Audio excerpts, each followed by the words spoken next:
Welcome back to the Aces Let's Do It podcast. It's your host, Dominic Archer, and today's topic will be who are the top 5 teams in the NFL, in my opinion. We are 9 weeks through the NFL season, and we've started to get a really good idea of who are the top dogs in the NFL. And there are some teams like the Kansas City Chiefs who have really underachieved this season. Patrick Mahomes has played a little bit of hero ball this year. Their offensive line isn't great. Their defense is horrible. So I'm not too worried about him. Maybe at some point KC can get back into the top 5 conversation. I think it's consistent around whoever you talk to that Kansas City isn't the top team in the AFC and, not even a top 5 team in the NFL. There are a couple of new teams in the top 5, and at least in my opinion, I have watched a couple of these teams really play some really solid football, and I'm going to start this thing off with my Green Bay Packers in at number 5. Now, it might seem a little biased, and I will say that the Green Bay Packers competition to this point hasn't been, stellar. They opened up the year against the Saints and look absolutely horrible. It was a 38-3 loss. And I was not happy at all. Rodgers just didn't look great. The defense was horrible. But since then, they have rattled off 5 consecutive wins. But these are against teams that they should beat, right? Detroit, they were down early, but then found a way to really rally there in the second half and then just never look back. That San Francisco game in week 3, it was slated to be one of the best games of the year. And I talked about Kansas City being one of the most disappointing teams in the NFL, and I think San Francisco is the most disappointing because they had that 2019 where they were so dominant in the running game, and this year they just haven't really put it together. And I'm going to say that the San Francisco 49ers have been frauds the last year and a half. I understand that they had a lot of their top guys out last year with injury, but Jimmy Garoppolo is not a great quarterback. I love Kyle Shanahan. He's one of the best coaches in the NFL, but what was going on over in San Francisco is not great. And the Packers were able to capitalize on that on a last-second Mason Crosby field goal. Then the Steelers come into Lambeau, and they're not the best team either. They're just a mediocre team. Big Ben is not what he used to be, and Najee Harris was held in check by this Packers defense. Then after that, they go to a really wonky game and play Cincinnati.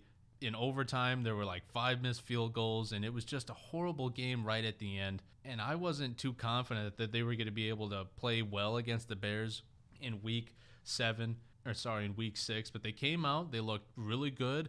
I mean, the Bears are a train wreck. They're probably a bottom 5 team at this point in the league. And Aaron Rodgers, well, he owns the Bears, and his record against the Bears definitely shows that. He's only thrown like 10 interceptions in 27 or some odd games against them. So that was a great team win. And then last weekend, they played the Washington football team. And the score doesn't really indicate how dominant they were. It was 24-10. They couldn't get anything running outside or anything on the run game outside of Tyler Heinicke in terms of Washington's run game. The pass rush was certainly there for Washington, but on a beat-up Packers offensive line, they held them in check. Elton Jenkins is a better guard than at tackle. He's a good tackle and somebody that, if we have an injury, can certainly go back there and play some high-quality football. But I think he, projects better as a guard. John Running moving over to right guard when David Bakhtiari comes back is going to be really good for this team. All in all, they were able to really hold the dominant front 7 of Washington to a solid performance. I thought it was going to be a lot worse, but this Washington secondary is absolutely horrible, and Aaron Rodgers took total advantage of it. I think he had 275 yards and 3 touchdowns in the running game. They didn't really rely on the running game, but when they did, there were some good holes, but all in all, the Green Bay Packers are my number 5 team in the NFL, and some of it does have to do with what they did last year, making it to the NFC Championship game. And they were only a couple of boneheaded plays away from actually beating the Tampa Bay Buccaneers. So if the Green Bay Packers can get healthy again and move the ball effectively on teams, the defense is going to play very well. And when they play the Arizona Cardinals on Thursday night, we're really going to know where this Packer team stands, even without Allen Lazard and Devontae Adams. I think they have a really solid game plan moving forward. I personally think they're going to try and exploit the run defense of Arizona. They have a good defense, but they kind of lack in run defense. They're not up there. I think they are a bottom 10 team when it comes to run defense. So the Green Bay Packers are one of the better running teams in football, so they're really going to lean on that heavily moving forward. My number 4 team in the NFL are the Los Angeles Rams. This team to me is a byproduct of what is going on in their division. The San Francisco 49ers are bad. The Seattle Seahawks just lost Russell Wilson, and he won't be back for a while. Arizona is just playing out of their minds offensively, and their defense has really stepped up for Cliff Kingsbury and his units, but the Los Angeles Rams beat the Tampa Bay Buccaneers. They are offensively so explosive that it's not even fair when they play teams like Detroit. Now, I know that Detroit hung with them a little bit, but that's been Detroit's mantra. They hung with a lot of teams, and then they just didn't have the talent. But, man, Los Angeles has the talent, and they have a potential MVP in Matt Stafford. Matthew Stafford on the year has 19 touchdowns, 4 picks. He already has over 2,000 yards passing. He's probably going to be somewhere in the realm of 4,800 yards passing with the extra game. Probably going to have 50 touchdowns. I mean, the marriage between him and Sean McVay has been quite literally the best thing to happen in Los Angeles since, or at least football team-wise, since, Kurt Warner and those guys were the greatest show on turf. This is a better team than that 2018 team that went to the Super Bowl. They are a dangerous team. They would be higher on this list if Arizona wasn't undefeated and playing some really solid football, and if the Tampa Bay Buccaneers didn't exist. But I really like what they're doing. They have Aaron Donald, the best defensive player in the NFL. They have Jalen Ramsey, the best defensive back in the league. Tom Brady could win the MVP, but my bet is on Matthew Stafford. They have a solid offensive line. Cooper Kupp is, he's on pace to break a lot of records this year. They have all of the makings for a really solid Super Bowl team, and their schedule has been pretty tough. They opened up with the Bears, then they went to Indianapolis, but they've played Tampa Bay and Arizona, and their only loss so far has been Arizona. They kind of dominated Seattle and New York. They beat up on Detroit. They now play Houston this week, then Tennessee. That's going to be a really tough game for them. And then going into the bye, they finish off with San Francisco. And then they play the Green Bay Packers in Week 12. So the season isn't over for Los Angeles. They still have a couple of tests ahead of them. They got to play the Cardinals again. But I think this is a team that will get that 3rd or 4th seed in the NFC and really beat up on whoever they play. I truly believe that in any other year, they could be the best offensive and defensive team and number 1 team in the league, period. But we'll get into who are the top dogs in the NFC. But my 3rd team is the Buffalo Bills. They have 2 losses on the year, which is more than anybody. They just came off their bye, but they beat Kansas City, and they lost to Tennessee. Now, Tennessee just beat Kansas City, so make of that whatever you want to, but they only lost to Tennessee on a really aggressive call from Sean McVay, and I personally like the call. I mean, if you have enough confidence in your guys to go out there and go up for it on 4th down, that really tells you how close they are, and it doesn't bother me that they lost the game. I mean, should they have probably kicked the field goal? Yeah, but to go out there and say, all right, guys, I believe in you to go and get this half inch, that does a lot in the room, and they're going to come back, and they're going to play Miami, which is a very winnable game for them. They're going to play Jacksonville. They're going to play the Jets. They're going to play the Colts. So that's 4 games in a row that they could possibly win. Be 8-2 going into New Orleans. They're going to be playing with a lot of confidence. And then they play in New England, Tampa Bay, which is going to be a tough one for them, Carolina, the Patriots again, Atlanta, and New York. So Buffalo has a very easy path to the playoffs. They have to play Tampa Bay, like I said. But that's the only team there where I look at and go, okay, this could be a problem for them. They very well could end the year 14-3 and be the AFC's top dog.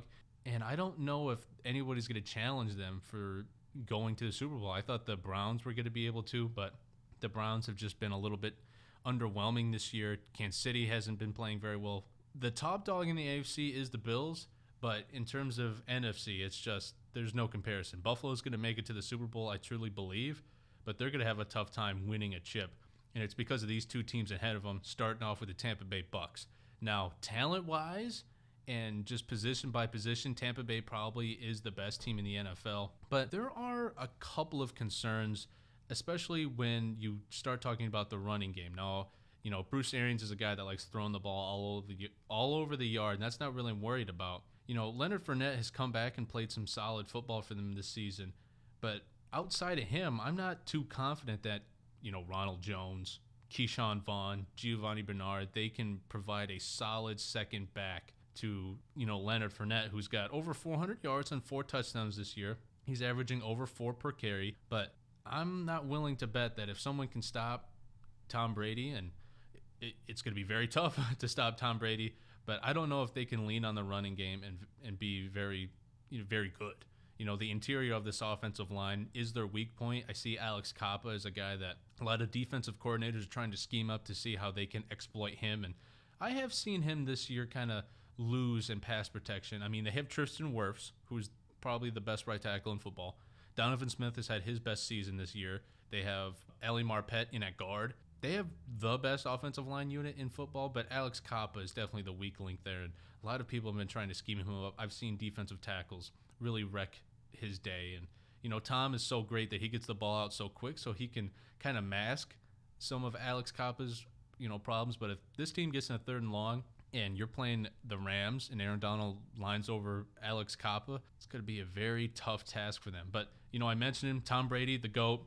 He's got 21 touchdowns to 3 interceptions this year, over 2,000 yards passing. He is proving that, Peyton was great and all, but I am the greatest quarterback of all time. And for a long time, I was thinking, I think Brady was just a Belichick guy. I think Belichick really made him. But now in Tampa, we can really see that Tom Brady was always and will always be the greatest quarterback of all time. He's playing like he's 26. His arm talent hasn't really changed over the years. His processor is still as good as ever.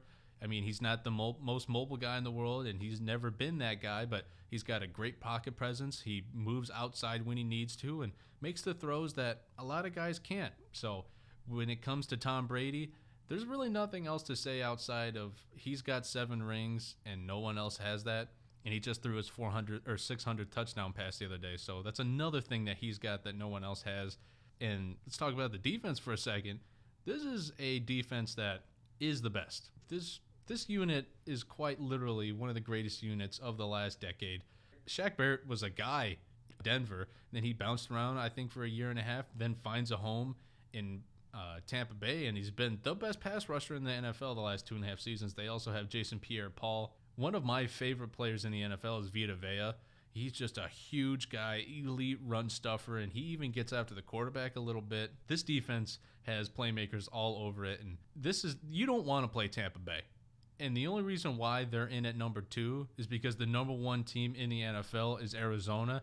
And record isn't everything, but in the 7 games that they played Tennessee, and they beat them 38-13. They played the Minnesota Vikings. They won that game by 1 point, then beat up on Jacksonville. But they beat the Los Angeles Rams. They beat the 49ers. They beat the Browns, and then just embarrassed Houston. There has not been an obstacle in front of Arizona all season long. They now they now have Green Bay at home. That'll be an interesting game. Then they play the 49ers again. Then it's Carolina, Seattle, Chicago, and then in Week 14 they meet up with the Rams. And then after that they play Detroit, Indianapolis, Dallas, and Seattle. Arizona has a shot of going 17-0, and it wouldn't shock me. Kyler Murray is playing at an MVP level right now. What he does with his arm is, we haven't seen anything quite like this. He's got 17 touchdowns, 5 interceptions, just over 2,000 yards. On the ground, he's got over 126 yards and 3 touchdowns. Chase Edmonds is a guy a lot of people are excited about. Their run game outside of him is good. They have James Conner. They have Rondale Moore, who does a lot of cool things. They have playmakers all over. And then on the defense, you got Isaiah Simmons, who can play literally every single position. Jordan Hicks is a guy that a lot of people forget about, but he was a top linebacker at one point. Budda Baker is one of the top safeties in the league. Byron Murphy is a young, exciting corner that doesn't get talked about a lot, but he should definitely start being up in that conversation of upper echelon corner. They have the best pass rusher of the last 20 years, J.J. Watt. Chandler Jones he had 5 sacks in one game, and he's missed a couple, but he's still dominant. everywhere you look on this team, there's talent. Arizona, to me, is the best team in the NFL just based on their resume, how they've been winning. And, it's not like they've been playing a lot of cupcake teams. They beat Tennessee week 1. They beat the Rams. They beat the Browns.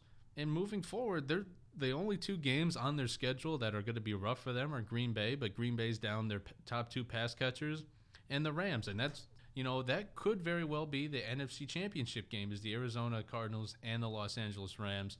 And I think they take it. I'm not saying that Arizona will make it to the Super Bowl, but if they can go out and be dominant the rest of the year, they're looking like Super Bowl candidates. Let me know what your thoughts are. Who are your top 5 teams in the NFL? And, who's a team that I forgot? Do you think that there should be a dark horse team like Dallas? Or do you think that I got it right? Let me know down in the comments section, and I will see you next time.